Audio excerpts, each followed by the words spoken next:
Godly wisdom. The ignorance of simple men, who know not where to turn, becomes the prey of evil men, from whom they're forced to learn. In church or education, where theology's espoused, to awesome institutions where the books of men are housed.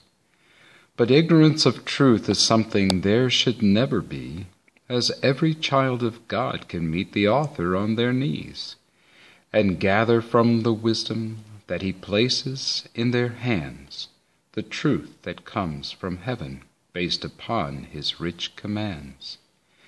For all the wealth of heaven God has placed within our reach, if we by faith will focus on the things that he will teach to those who humbly listen, just like children at his knee, receiving God's instruction that at last will set us free. Free from the bonds of wickedness, free from the bands of strife, free from the yoke that others want to place upon our life, and free from all temptation that would take control of men to plunge their precious souls beneath the evil tide of sin.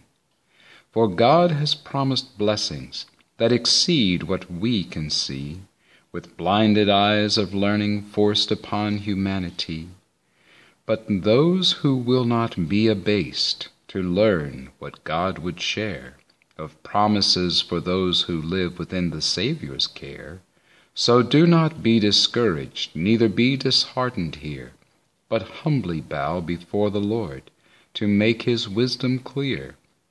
And as you learn the mighty truths that he will share with you, don't hesitate to stand alone, if that's what you must do. For God will send his angels to attend the faithful's path and grant them his protection in the face of Satan's wrath. But first you must define the truth each day on bended knee, that all the world might have the chance to see what you can see. And then, as you share with the lost the wisdom from God's word, and all the wisdom you have learned and from his Spirit heard, then you will have fulfilled the very purpose of God's plan, revealing his abundant truth of love restored in man. For reference, Isaiah 28, 9 and 10, and 1 Corinthians 2, 10 through 16.